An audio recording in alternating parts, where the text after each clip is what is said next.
there, this is Sean and Don with Storm King CrossFit. We're here to talk to you a little bit about some scaling options for some movements that people are pretty intimidated with in CrossFit, especially beginners there. Most people figure out how to scale weighted elements just by simply dropping the weight, so that seems easy enough for most people to comprehend. But sometimes when it's a body weight movement like a pull-up, push-ups, box jumps, they're not quite sure how we scale it. CrossFit is universal, can be used by anyone.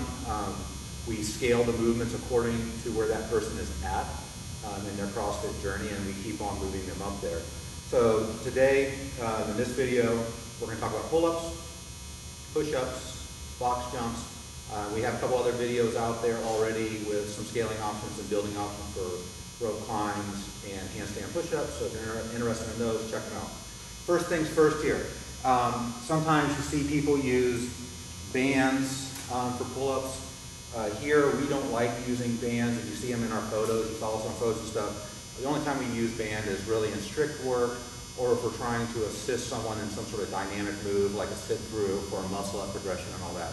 So for a Metcon where we're doing high rep pull-ups or something like that, we don't use these. So for this video, we won't show those.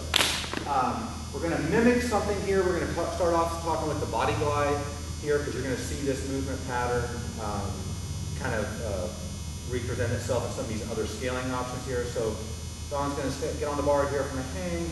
From here, she's going to start her body glide. She's going to bring her chest forward and then her back forward. Right? And this helps build to a pull-up. Do one just pull up. Right? She's going to pull up and back down. Right? So this motor pattern is really key for new people.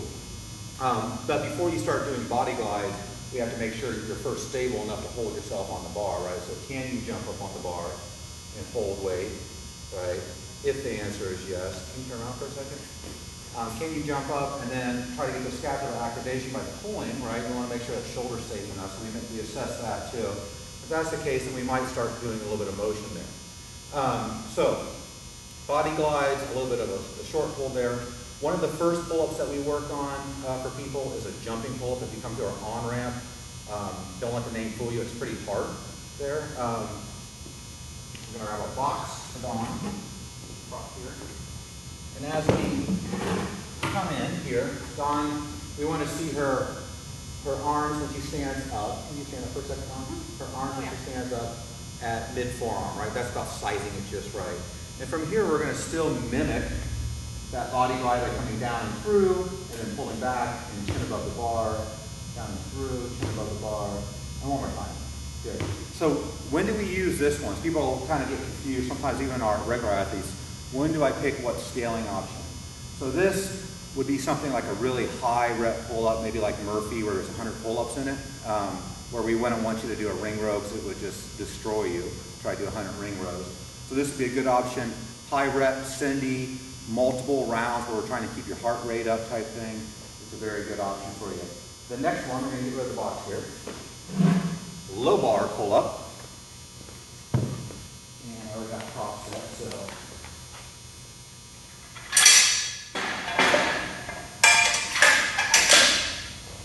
Down here. So for the setup, the knees are forward here. Want that arm to be almost fully extended so that she can come through, right? We're still mimicking that pattern. From here, she's going to pull back and up, chin above the bar. She's going to come right back into that position back, chin over the bar. Now she's making it a little bit harder because she has her toes out right here. If she wanted to make it a little bit easier here, she could tuck her toes in, then pull back and up. All right, the next thing we're going to talk about here, next scaling option. Very common, we use this one quite a bit. At least once a week, everyone's doing ring rows here. Ring rows, you can actually make it harder depending on your foot placement there. So, Dawn, let's start with an easy ring row, right? We're going to have the feet somewhat behind the bands here. From here, she's going to pull up, right, and back down. She can even make it easier if she wants to walk her feet further back, right, and then up and down. To make that harder, though, she can bring her feet farther forward, right, and pull up. The degree of difficulty is up to the athlete, so they might start with the harder one during the middle of a workout, and then start finishing by going back when their body starts to kind of break down a little bit on them.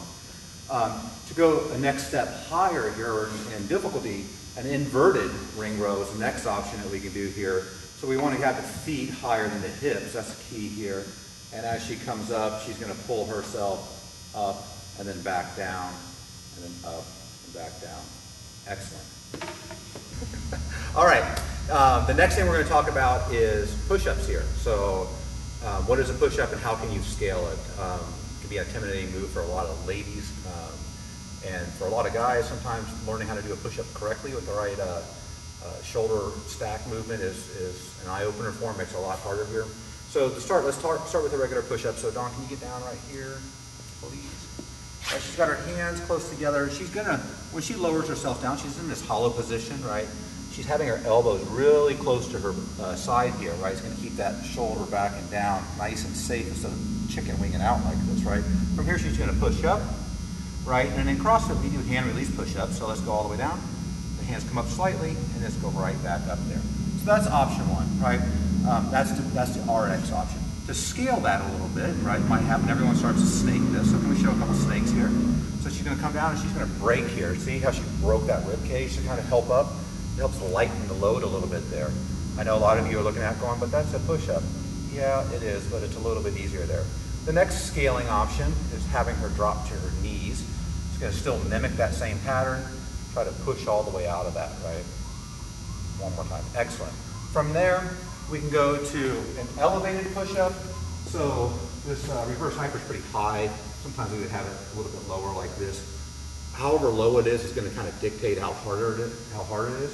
From here, she's going to still have that muscle memory, the arms out to the side. She's going to lower herself down and out. And one more time, down and out. And then finally, the last one is to the wall here. So the same patterns, right? So she's going to get her feet away from the wall. She's going to lower herself down and out. One more time, and down and out. So it's very common to see athletes maybe start with a regular push-up during a workout, go to a snake, go to elevate, and go to wall, depending on how long the workout is, right? So just because you start one way doesn't mean you have to finish that same way. You can scale throughout the workout until the workout's done. All right, the last thing we're going to cover in this video series here is box jumps. These are kind of one of those intimidating factors for a lot of people, actually having to jump up on something. A lot of people haven't done that since grade school. So the first time we get them in here, they're always surprised. They can jump on things. Sometimes it takes a little bit of time to build them up to certain heights there. So this is a 20-inch box. This is a standard height for female RX workout. And from here, Dawn's going to go ahead and jump on the box. 2 feet up, she's going to stand all the way up. From here, she can step down, she can jump down.